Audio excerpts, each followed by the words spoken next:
सिंह जी, ये नाथ समाज है क्या? देखिए, नाथ संप्रदाय सनातन धर्म का सबसे प्राचीनतम संप्रदाय है। हमारे समाज की स्थिति ये है साहब कि हमारे बहन बेटियों के साथ कहीं अत्याचार होता है, हमारे लोगों के साथ कहीं मारपीट भी होती है ना, तो थानेदार तक हमारी रिपोर्ट नहीं लिखते। देखिए, महिला शिक्षा नगण्य है हमारे समाज में, बहुत बदतर स्थिति है हमारे समाज में महिलाओं की। हमारा समाज तो आज भी भिक्षावृत्ति करने का काम करता है। हमारे लोग तो सारंगी पूंगी बजा के अपनी पेट पालन करने का काम करते हैं। दिया कुमारी जी ने हमको भरोसा दिलाया था, मैं आपके साथ खड़ी हूँ और आपकी मांगों पर मैं संज्ञान लूंगी। जब हमारी सरकार बनेगी हम आपकी आवाज को उठाने का काम करेंगे। लेकिन दिया कुमारी जी अपने वादे से मुकर गई साहब। तो क्या ये शेर सिंह जी, ऐसा तो नहीं है कि समाज का नेतृत्व करने वाले लोग कम थे आपके समाज में, या फिर एजुकेशन की स्थिति कम? पुरातन में तो हमारे लोग बहुत शिक्षित थे। बहुत सारी किताबें नाथ संप्रदाय की है। कोल ज्ञान जिसको मच्छेंद्र नाथ जी ने लिखा। यूपी के जो सीएम है योगी आदित्यनाथ जी, वो हमारे नाथ संप्रदाय से आते हैं। बाबा बालक नाथ जी जो तिजारा से वर्तमान में विधायक है, वो हमारे नाथ संप्रदाय से आते हैं। ये नाथ संप्रदाय को एक घुमंतु जनजाति भी मानते हैं? हाँ बिल्कुल, नाथ संप्रदाय घुमंतु जनजाति है, इसमें कोई दो राय नहीं है। क्योंकि हमारे लोगों के पास स्थायी जमीनें नहीं है,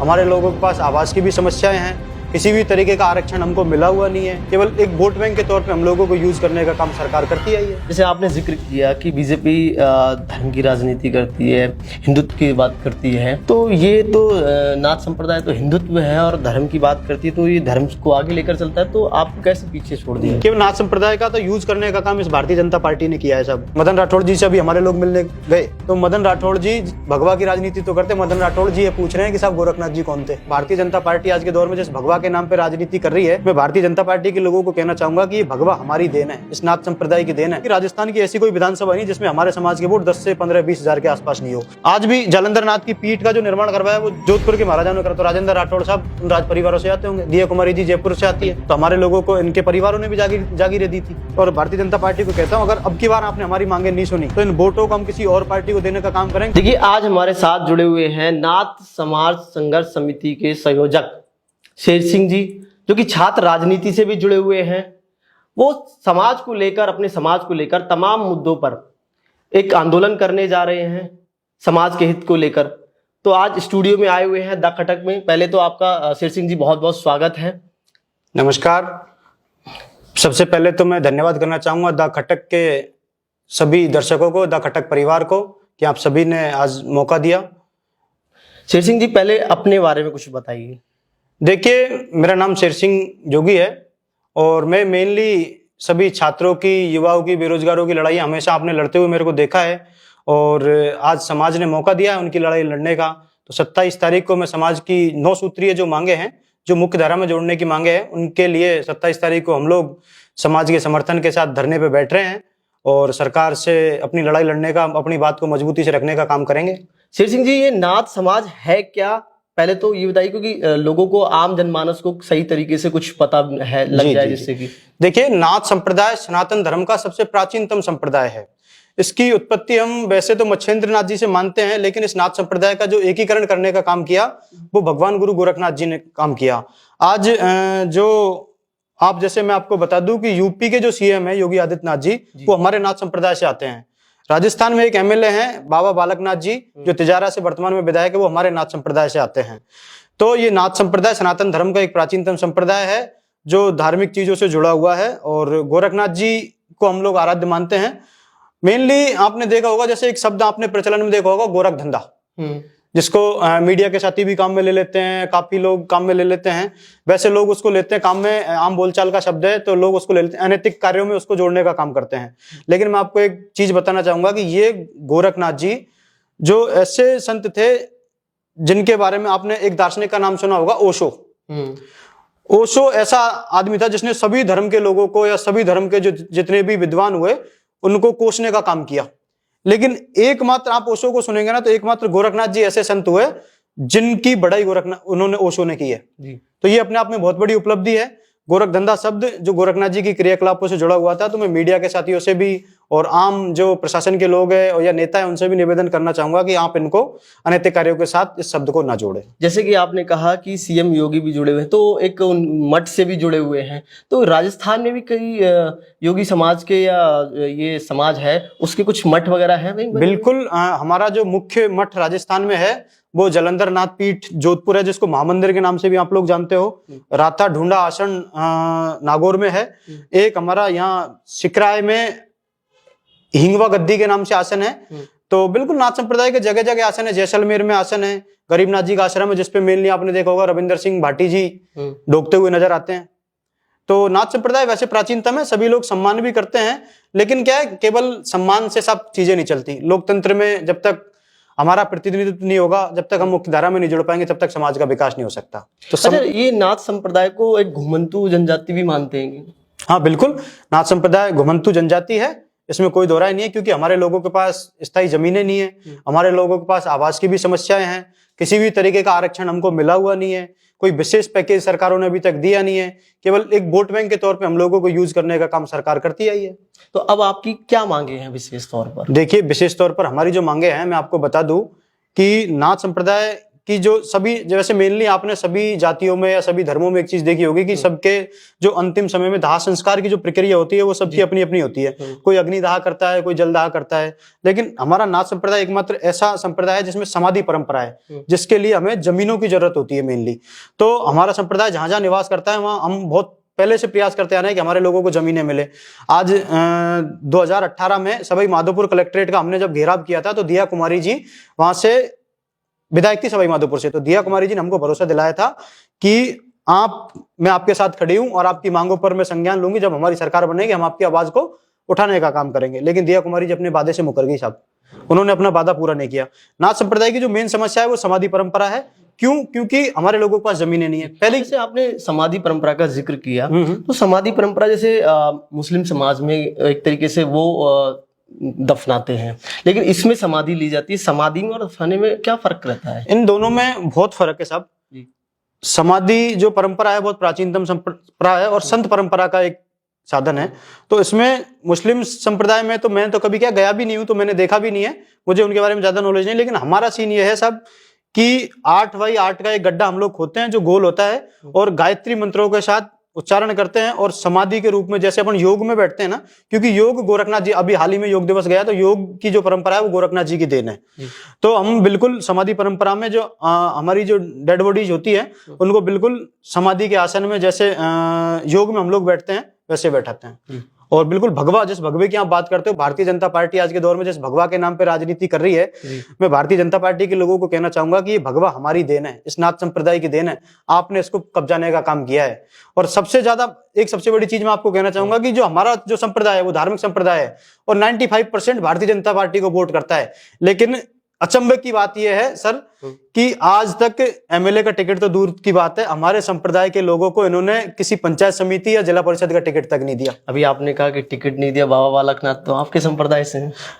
हाँ बिल्कुल, ये बात जायज है, मैं मानूंगा इस चीज को। लेकिन जो ग्रस्तनाथ संप्रदाय की मैं आज बात करूंगा, जो संत लोग हैं उनको तो कोई जरूरत भी नहीं है, वैसे भी मठों पे बैठे हुए हैं, लेकिन हम ग्रस्त हैं, हम कहाँ जाए साहब? हमारे बच्चे हैं, हमारे बुजुर्ग हैं, हमारी बहन बेटियां हैं, उनके जब पढ़ने की, आज पहले करौली में मैंने एक आंदोलन किया साहब, तो उसमें मनोज राजौरिया जी वहां से बीजेपी के सांसद थे, उनको बुलाया। तो मनोज राजौरिया जी जब आए थे तो मैंने उनसे छात्रावास की मांग की कि साहब मेरे समाज की बहन बेटियों के लिए और बच्चों के लिए हमको समाज के छात्रावास की आवश्यकता है। तो उन्होंने ये कहा था कि जब आपके 50 बच्चे 90% से ऊपर आ जाए ना, तब मेरे को बता देना, मैं आपके छात्रावास की भूमि अलॉट कर दूंगा। महिलाओं की क्या स्थिति है इसमें? देखिए, महिला शिक्षा नगण्य है हमारे समाज में, बहुत बदतर स्थिति है हमारे समाज में महिलाओं की। क्यों? क्योंकि धार्मिक आडंबरों से जुड़ा हुआ समाज है, शिक्षा की तरफ जागरूक नहीं है। हाँ, कुछ एक बच्चियां हैं, अब पिछले 3 साल का जो रिजल्ट उठा के आप देखेंगे तो मेरे समाज की बच्चियों को इस टाइम 95-97 तक परसेंटेज बन रही है 10th-12th में। क्यों? क्योंकि हम लोगों ने उनको जागरूक करने का काम किया है। 2016 के बाद हमने जन जागरण करने का काम किया है, तो अब बच्चों में जागरूकता आई है। लेकिन अब जागरूकता भी कहां तक चलेगी साहब, क्योंकि सरकारी स्कूलों में पढ़े हुए बच्चे डे बोर्डिंग स्कूल वाले बच्चों का कहां तक कंपटीशन कर पाएंगे? आप बताइए। उच्च शिक्षा के लिए हमारे लोगों के पास पैसा नहीं है, तो उच्च शिक्षा के लिए छात्रावास भी नहीं है, तो बिना छात्रावासों के जयपुर में अपनी बहन बेटियों को रहने के लिए कौन भेजेगा साहब? तो मतलब सरकार अभी तक कुछ नहीं कर पाई है आपके समाज के लिए? मैं कह रहा हूं साहब, पूर्व में पिछले साल हमने जब गहलोत जी जब मुख्यमंत्री थे पिछली सरकार में, तब हमने एक मांग उठाई थी कि साहब गोरखनाथ जी के नाम से एक बोर्ड की स्थापना हो, जिससे हमारे समाज को बजट मिले और हमारे बच्चों को छात्रवृत्तियां मिले, देवनारायण योजना की तर्ज पर हमारी बच्चियों को स्कूटी मिले, या और जो साधन संसाधन की चीजें, समाधि भूमि या ऐसी चीजें हमको मिले। लेकिन गहलोत सरकार ने घोषणा तो कर दी, उसके बाद चुनाव आ गए। अब 2 साल इस सरकार को लगभग बने हुए हो गए। अब हमें तो यही पता नहीं है कि इन्होंने बोर्ड को रखा भी है या हटा दिया या क्या किया है, कोई पता नहीं है। जैसे अभी आपने जिक्र किया कि दिया कुमारी ने आश्वासन दिया, तो दिया कुमारी ने आश्वासन के अलावा कोई अगर बात करें धरातल पर कोई स्थिति नहीं उतारी आपके समाज के लिए? आज तक पूछा ही नहीं साहब। धरातल पे स्थितियां तो ये है कि कभी हमारी तरफ देखा ही नहीं। जबकि मैं आपको एक चीज बता दूं, वोट बैंक की राजनीति जातिगत आधार पे होती है राजस्थान में, लेकिन आप पिछले 3-4 विधानसभा चुनावों का रिजल्ट उठा के आप देखेंगे ना, तो 50 से 55 सीटें ऐसी होती है जिन पे जो हार जीत का अंतर है वो होता है 5,000, 10,000, 15,000। लेकिन अचंभे की बात है कि राजस्थान की ऐसी कोई विधानसभा नहीं जिसमें हमारे समाज के वोट 10 से 15, 20 हजार के आसपास नहीं हो, तो जो मेनली भारतीय जनता पार्टी को जाते हैं। और अगर अब की बार मैं आपको क्लियर कह देता हूं और भारतीय जनता पार्टी को कहता हूं, अगर अब की बार आपने हमारी मांगे नहीं सुनी तो इन वोटों को हम किसी और पार्टी को देने का काम करें, किसी और नेता को काम करने, क्योंकि अगर हमारे समाज के 15,000 वोट भी टूट के भारतीय जनता पार्टी से जाते हैं तो 30,000 का नुकसान होता है।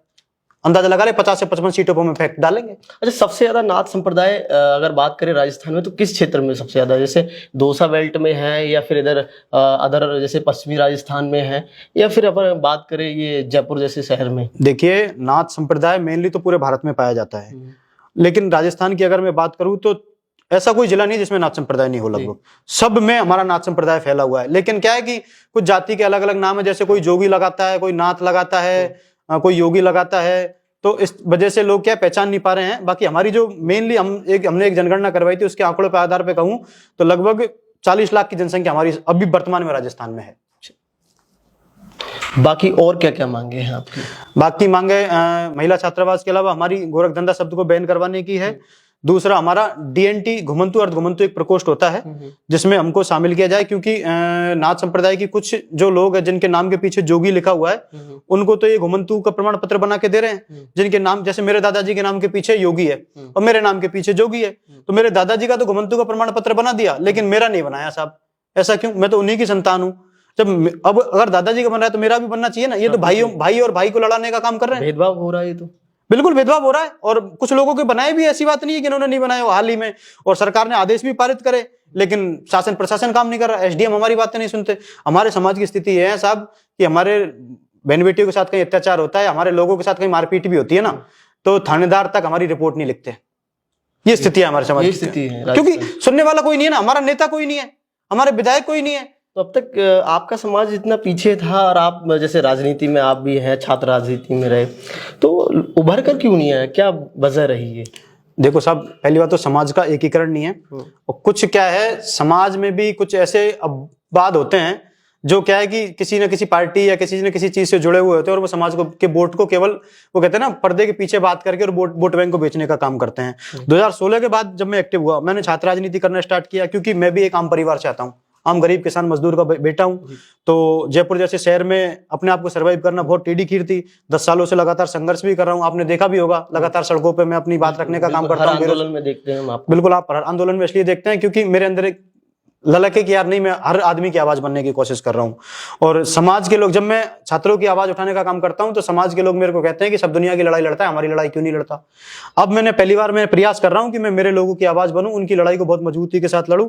तो कोशिश है कि अब की बार मेरे को समाज से भी उम्मीद है कि समाज मेरे साथ लगेगा, और मैं समाज को भी भरोसा दिलाना चाहता हूँ कि आपकी हक और अधिकारों की लड़ाई को इतनी मजबूती से लड़ेंगे कि शासन और प्रशासन के लोगों की नींद हराम करने का काम करेंगे। जैसे आपने एक जिक्र किया है, इसमें आपने एक जो मांगे मांगी है 8 मांगे हैं आपकी, उसमें देवनारायण योजना के तहत पर आपने एक जिक्र किया है कि उसकी तर्ज पर भी हमारी योजना एक चलाई जाए। देखिए, जब तक देवनारायण बोर्ड नहीं बना था ना, तब तक गुर्जर समाज की बच्चियों को ना तो स्कूटियां मिलती थी, ना आवासीय विद्यालय थे। तो जब से देवनारायण योजना आई उसके बाद में गुर्जर समाज में महिलाओं की स्थिति बहुत अच्छी हुई, क्योंकि उनके कन्या आवासीय छात्रावास बने और स्कूटियां बच्चियों को मिलने लगी। तो मैं भी चाहता हूं कि मेरी समाज की बच्चियों के अगर आवासीय छात्रावास, आवासीय स्कूल बने और स्कूटियां, छात्रवृत्तियां, ऐसी कोई सुविधाएं हमारी बच्चियों को मिले, तो बिल्कुल हमारी बेटियां भी शासन और प्रशासन का हिस्सा बनेंगी। और जो वो कहते हैं ना कि एक महिला अगर पढ़ेगी तो 7 पीढ़ी तरेगी। अगर हमारे समाज में महिलाओं की स्थिति अच्छी होगी तो बिल्कुल हमारा समाज तरक्की करेगा। एक गुरु गोरखनाथ की तर्ज पर आपने एक उसके दिवस पर छुट्टी घोषित करने का भी जिक्र किया है।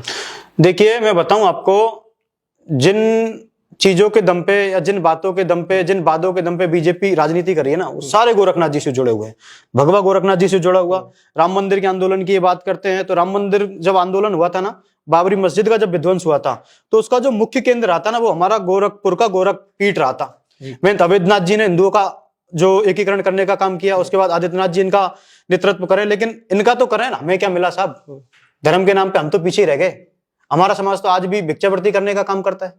हमारे लोग तो सारंगी पूंगी बजा के अपने पेट पालन करने का काम करते हैं। हमारे लोगों के पास खेती की जमीनें नहीं है, हमारे लोगों के पास कोई स्थायी आवास नहीं है।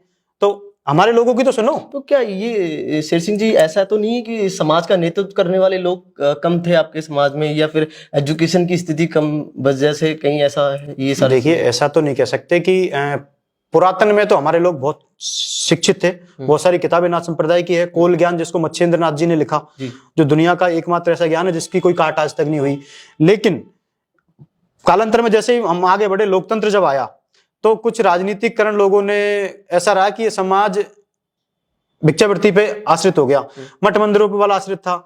लेकिन बाद में जब जैसे ये ग्रस्त में आने लगा, तो लोकतंत्र में इनकी कोई सुनने वाला नहीं था। शिक्षा की कमी असली रही, क्योंकि लोकतंत्र में सब जातिगत आधार पर वोट बैंक था, समाज का एकीकरण नहीं था, समाज की कोई स्थायी जमीनें नहीं थी। सरदार वल्लभ भाई पटेल ने जब इन रियासतों को एकीकरण किया, तो नाथ संप्रदाय को कहीं भी ऐसा कुछ मिला नहीं। अब संविधान की अगर मैं बात करूं, तो संविधान में भी हमारे साथ भेदभाव है साहब। दो चीज है, जैसे अगर डीएनटी की मैं बात करूं, तो 2007 में दो रिपोर्टें सुप्रीम कोर्ट को जो सौंपी गई, सरकार ने जब मांगी, एक तो दादा इदाते आयोग की एक रिपोर्ट थी और बालकृष्ण रेन के आयोग की एक रिपोर्ट थी। दोनों में ये कहा था कि जोगी योगी नाथ ये सारे एक होते हैं।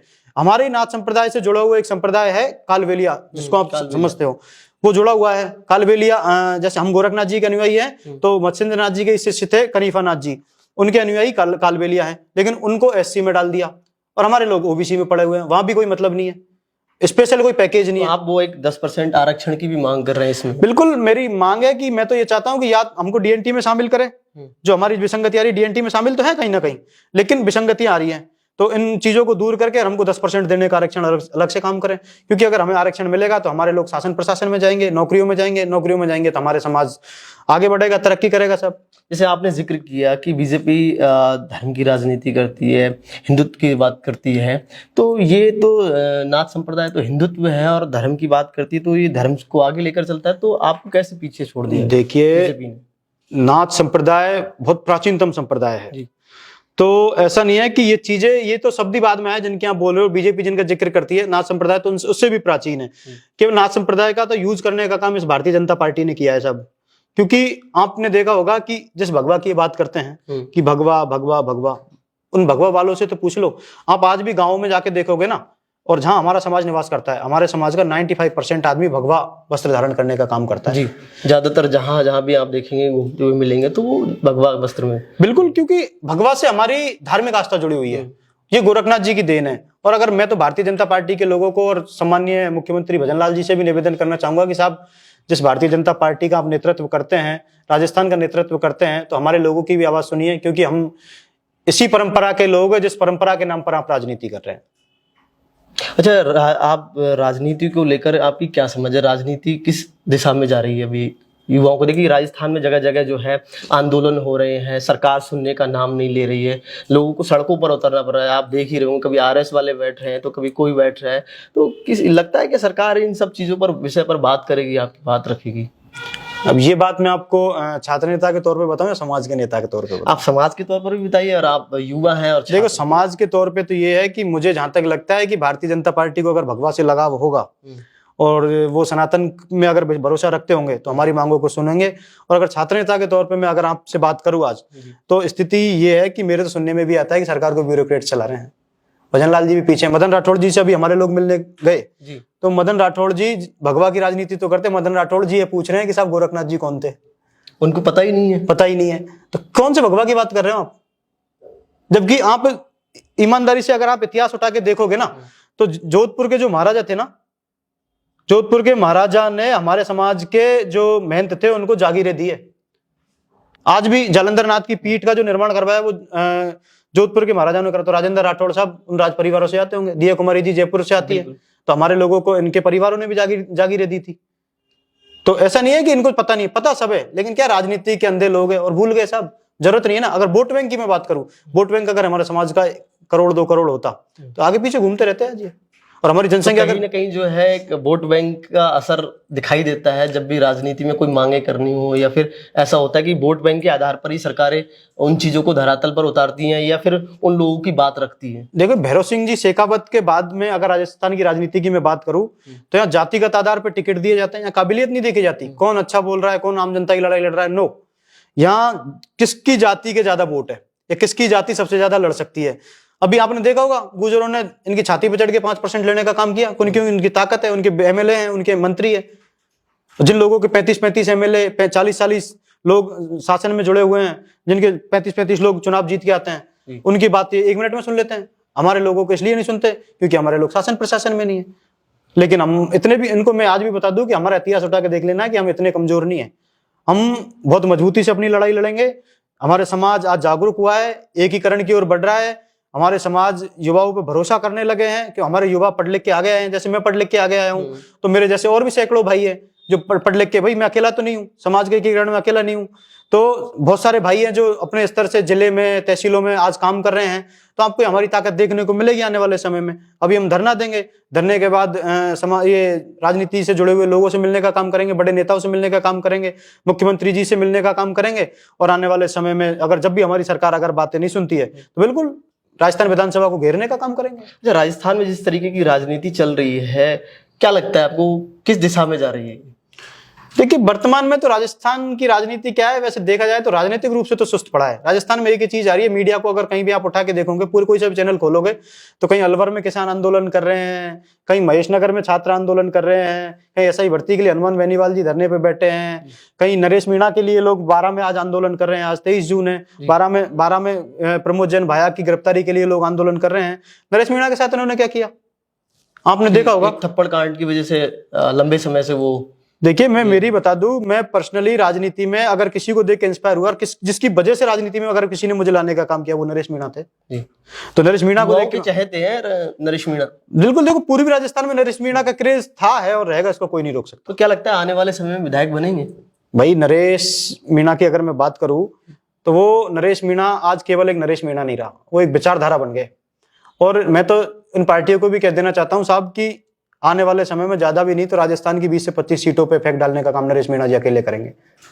क्योंकि पूर्वी राजस्थान से मैं आता हूँ, पूर्वी राजस्थान के करौली जिले से मैं आता हूँ, और वह मेनली अगर देखा जाए ना, आज नरेश मीणा जिस गांव से निकल जाए ना तो वहां से उसके नाम की आंधियां उठेगी। हर युवा नरेश मीणा बनना चाह रहा है? नहीं, ऐसा नहीं है। देखो, नरेश मीणा बनने के लिए एक दिन की या एक आंदोलन से नरेश मीणा नहीं बनते। नरेश मीणा 1999 से सक्रिय हैं। आज 30 साल से ऊपर उनको राजनीति करते हुए हो गए, 42-45 साल की उम्र हो गई, तो उन्होंने रोडों पे घिसाया है अपने आप को, सड़कों पर लड़ाइयां लड़ी हैं, केस खाए हैं। आपको पता है कि नरेश मीणा पे छोटी सी एज में 22-23 मुकदमे हो गए और आज बेचारे 7 महीने से जेल काट रहे हैं। क्या जुर्म था? लेकिन हमेशा वो कहते हैं ना कि अनक सत्ता की ये सच सुनने की आदत बेच देती है। तो ये क्या, सरकार हमेशा अपने बट और बूटों के दम पे ना जो उभरती हुई आवाज उनको दबाने का काम करती है। तो नरेश मीणा जी के साथ मैं तो ये कहूंगा कि इनको अच्छा करना चाहिए, अच्छा सोचना चाहिए। और राजस्थान का युवा आज खड़ा है, अब देख लीजिए आज 12 की धरती पर रैली नहीं रेला कर रखा है उन लोगों ने। बिल्कुल। तो अब आने वाले समय में आप आंदोलन कर रहे हैं, तो क्या लगता है आपको राजनीतिक पार्टियां, चाहे वो कांग्रेस हो या बीजेपी हो, आपके सपोर्ट में आएंगी, समर्थन में आएंगी, जो आप मांगों को लेकर आप आंदोलन कर रहे हैं? देखिए, विपक्ष राजस्थान में कोई भी हो, वो तो जो आंदोलन करता है उनके लिए ट्वीट कर देते हैं। धरातल पे तो विपक्ष मैंने भी नहीं देखा साहब। क्यों नहीं देखा? क्योंकि पता नहीं विपक्ष के नेता वो किस गलत फहमी में। राजस्थान में भी क्या एक परंपरा चली आ रही है, 5 साल में और 5 साल आप, तो सबको क्या अपने वोट बैंक खिसकने का डर नहीं है इनको। सच्चाई तो ये है। तो अगर मैं तो ये चाहता हूं कि विपक्ष को, जो भी लोग आंदोलन कर रहे हैं, उनके साथ खड़ा हो जाना चाहिए और भारतीय जनता पार्टी पर हावी हो जाना चाहिए। क्योंकि अगर आज वही वाली बात होती है, लोग भारतीय जनता पार्टी के लोग कह देते हैं, इनके खिलाफ कोई लिखता है या सत्ता से टकराने का कोई काम करता है, तो ये लोग कह देते हैं कि 75 सालों में फलानी पार्टी ने क्या किया, 70 सालों में फलानी पार्टी ने। अब साहब, वर्तमान में अगर प्रधानमंत्री नरेंद्र मोदी जी हैं तो अब सवाल पूछने हम नेहरू जी से थोड़ी जाएंगे जी। नेहरू जी हमारे सवालों का जवाब तो नहीं देंगे। जो रियल में जो जिम्मेदार है, भाई आप भी देख रहे हो, अगर जो जिम्मेदार व्यक्ति है उसी से तो सवाल किए जाएंगे।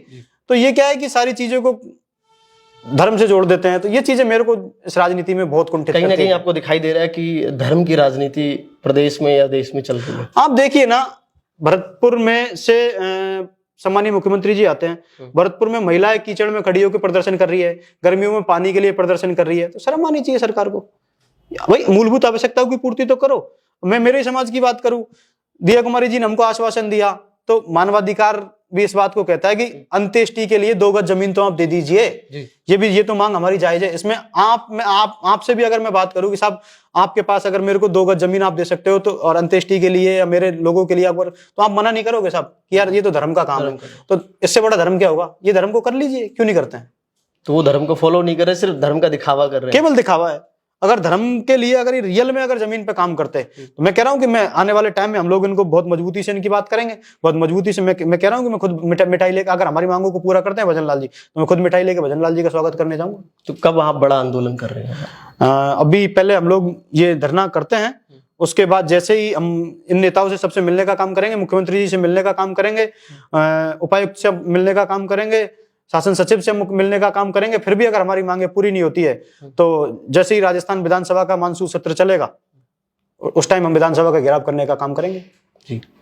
तो ये थे हमारे साथ शेर सिंह योगी, जो कि नाथ समाज से संघर्ष समिति के संयोजक हैं और छात्र राजनीति से भी जुड़े हुए हैं। तमाम मांगों को लेकर अपना एक आने वाले समय में एक बड़ा आंदोलन करने वाले हैं।